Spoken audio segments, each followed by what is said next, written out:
arrest you for acting oppressively and when interested and perverting the course of justice. You must stand down. You are now in my custody and under arrest. You are not free to leave. I am extremely angry and extremely determined, and you will be prosecuted, sir. I have no choice but to make this arrest under Section 458 of the Crimes Act, which is my lawful right to do so. Right, who's the highest ranking police officer here? That'd be me. Right. No. So you're obliged. No, I'm not. Excuse me, you're obliged. Mr. Doss, I arrest you as well for malfeasance of public office and refusing to do your duty. I fear for my safety, given that there are 4 armed criminals. The sovereign citizen showdown begins this court. Hearing gets real heated as a sovereign citizen tries to push the judge's buttons and, let me tell you, it does not end well for him. If you're not familiar with the whole sovereign citizen thing, these folks believe they can opt out of laws and somehow place themselves above the legal system. Yeah, it's as wild as it sounds. This entire exchange is both infuriating and kind of hilarious. You're going to want some popcorn for this one. Let me know your thoughts in the comments, and if you like content like this, don't forget to like and subscribe. Let's dive. Does this court obey the law, sir? Just have a seat. Does this court obey the law? Have a seat. Even just once? Have a seat. Mr. Prosecutor, how many police witnesses? 4, Your Honour. There's Miss Quinn, Gary French, Walker, and informant Corbridge. So 2 police and 2 civilian. Now, Mr. Freeman. Yes. In terms of your defence to the matter, what do you say? How many witnesses do you have? I'll run my case, or I'm going to run it, sir. Magistrate Stella Stuttridge has already progressed this matter on the 13th of December last year. Mr. Freeman, I've asked you a question. I don't understand the question, sir. What was that? How many witnesses do you have? Witnesses? Yeah. I don't need witnesses. Okay, so you have no witnesses. The purpose of this hearing is to determine how long the contested hearing will take. Sir, it's not. That's not what Magistrate Stuttridge ruled, and I'm about to give you that information, and so far you suppressed me from giving that information. This matter is listed for a contest mention. It's running as a contest mention. Can I speak now, please, sir? You have a question. On the 13th of December last year, Magistrate Stella Stuttridge identified serious issues I raised, being a serious abuse of process in this matter, an order that was not made according to law, and many counts of fraud and perjury by the applicant. As a result, I have implemented a voir dire that this case cannot proceed until these matters are dealt with. It was upheld by Magistrate Stella Stuttridge, who allocated a hearing, which is now a year later, this one, and she specifically said that Magistrate Cottrell is not to sit on the matter because he was the one that caused the problem, that Magistrate Watkins cannot because he isn't biased, and that you cannot either. And then the registrar, Sam out there at the front, told me 3 weeks ago that you're one of the magistrates that had recused yourself from this matter. And I'm very angry that the registrars couldn't get it right and went and allocated this hearing while you were sitting when it was supposed to be Magistrate David Farram, according to Magistrate Stella Stuttridge. She also stated in the court, on the record, which you need to check, prosecutions are on notice that the hearing will be an application to strike the matter out, nothing else. She said it is booked in for an application to strike the matter out. She specifically told that to Prosecutor Stuart Pritchard. There has been a shocking delay in justice in the past year, waiting for my hearing. I've been back to court to try and get it heard sooner, which is a perversion of the course of justice, and I'm not ready to make any more concessions for people. I've been to court 15 times. Caught lying to the court, spoiler alert. This guy told the court he'd be there at 3:30, but showed up at 3 o'clock. Why lie about something so basic? All this does is prove the court does have jurisdiction something he's been trying to deny from the start. The judge is not happy, and rightfully so. Lying to the court is a big deal. It's called contempt, and it can land you in serious trouble. This guy is wasting everyone's time and treating the legal process like a game. What do you think? Was this part of some strategy, or just straight up stupidity? You would have been the 5th magistrate, but as it's gone around in a circle, the fourth magistrate to sit on this case. This travesty of justice and unlawfulness by Loretta Quinn, by the police, and by this court has continued for 2.5 years. Even during the deaths, my family deaths I had 2 weeks after my sister-in-law dropped dead in front of the 4 kids, you and Evans and Aliades, French and Quinn and their lawyers all got in here and colluded all day long and harassed me for a full day in August. Then you adjourned it to November, and I was hounded and hammered again in the most sadistic way for a full day. And then I still didn't get the matter resolved because this court is still unable to resolve it according to law, which would only take 5 minutes. Now, the crimes that were committed by Loretta Quinn and Magistrate Cottrell took 17 minutes on the court record. It has now taken me 17 months to try and get the law simply upheld and get this matter reversed. And I can assure you, I am extremely angry and extremely determined, and I have no more concessions or grace left for anyone involved, and am ready to launch private prosecutions against anyone who breaks the law in the court today. Now, I have the laws that are being broken, sir. Mr. Freeman, It's been cut off, yeah? Okay. Magistrate Stuffridge has made no orders in this matter. The matter is listed for a contest hearing today. So you're going to railroad me again, okay? I have no evidence that what you say is correct. So, in terms of not calling any witnesses, it would appear to be a factual argument. Correct, sir. I have evidence to give on the stand, sir. Factual argument. I have evidence to give up there to this court. That's my right. Oh, yes, it is today. It is my right to a fair hearing. 2.5 years. This needs to go to the Supreme Court.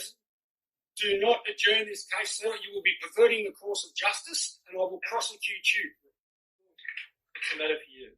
How long will this matter take, Mr. Prosecutor? I would imagine at least a day. At least a day, Your Honour. This court has constructive knowledge of perjury being committed. You'll be aiding and abetting that if you proceed. You'll be in breach of Justice Gaudron's rulings in the High Court, Nicholas versus the Queen, 1998, by proceeding in a matter that is an abusive process, where there are other serious matters raised which have been identified by a previous magistrate. You cannot proceed in this matter by ruling of the High Court of Australia. If you're acting in criminal bias, the magistrate acting oppressively or when interested, I have a right to a fair hearing and I have a right to justice. If I do not get it... No mask, no senso. After lying about the time, this guy strolls into court with no mask, declares the court has no jurisdiction, demands his case be dismissed because there's no injured party. Seriously? For the record, yes, the court absolutely has jurisdiction, especially when you're physically standing in it. And no, not every case needs an injured party, especially when you're facing charges like fleeing and eluding. It's like this guy thinks he's in a kindergarten debate team. Whatever his plan is, it's not working. For the Supreme Court and High Court Justices listening to this recording in the future, take note the Magistrate Dunn is not allowing me to have a fair hearing, is obstructing justice, and is in breach of the law. So I have an hour allocated for this hearing. I want to get up on that stand and give some evidence. No, you're not. Okay, well, you're perverting the course of justice. I've had enough of it. You're acting oppressively and when interested, in breach of the Crimes Act. You're available on the 5th of February? No, sir, you have constructive knowledge of crimes committed in this court. You are now aiding and abetting them. Are you available on the 5th of February? Peter Dunn, I arrest you for aiding and abetting. I arrest you for acting oppressively and when interested and perverting the course of justice. You must stand down. You are now in my custody and under arrest. You are not free to leave. For the Supreme and High Court Justices listening to this recording in future, take note that the magistrate is under arrest for serious crimes committed against me, as have been outlined in numerous hearings and this one.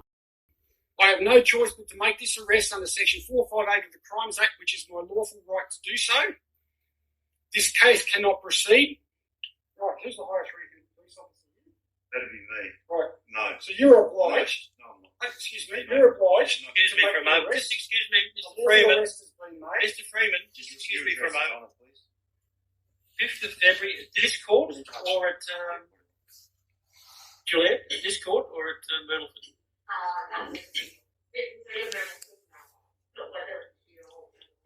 know now whether it's Myrtleford or is 5th of February a Myrtleford Day? Okay, 5th of February is Myrtleford. Mr. Doss, I arrest you as well for malfeasance of public office and refusing to do your duty. All right? And your other charges will be added to that. Okay? So for the court record, for the Supreme Court and High Court, just as it is in this recording, you're both under arrest. This matter has stopped. You are not free to leave. You are in my custody. If you leave, you will be escaping lawful custody and resisting arrest. That's the law under Section 458 of the Crimes Act, which I am entitled to enact. Painfully out of his depths, is anyone else starting to feel a little bad for him? He's getting absolutely roasted by Judge Simpson, who's clearly had it with these sovereign citizen antics. This guy's treating the courtroom like it's some kind of legal fantasy camp. He's talking about needing evidence for a hearing that doesn't even require it. Instead of getting a lawyer or something he could have gotten for free, he's out here arguing like he's trying to win a conspiracy theory contest. What's the end game here? Because so far, it's just embarrassing. I think that's your According to the circumstances. That would be your interpretation. Say what you want. Yeah. All right. Well, no, but just because you say so, Mr. Freeman, doesn't mean it's right. 5th of February. It's now your role to arrest Mr. Jostler and Mr. Time to go, Mr. Freeman. The matter's booked in for a hearing. Okay. I'll collect my papers. Thank you very much.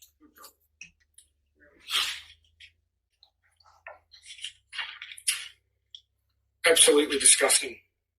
Shameful. Now, paper that you need. A document for the court, sir. I must leave here. According to law. If you leave it at the front counter, that'll be just... Okay. Because you're under the Criminal Code Act, Section 83(4), because you are using force and intimidation to interfere in my Australian democratic and political right to have my case. Off you go, Mr. Freeman. Off you go. I arrest you, sir, and I Time arrest to leave. you. Time to leave. Time to leave. Grab your papers and off you go. So all of you police in the courtroom and magistrate are arrested according to law. This will be taken up in the Supreme Court. I'm now under duress.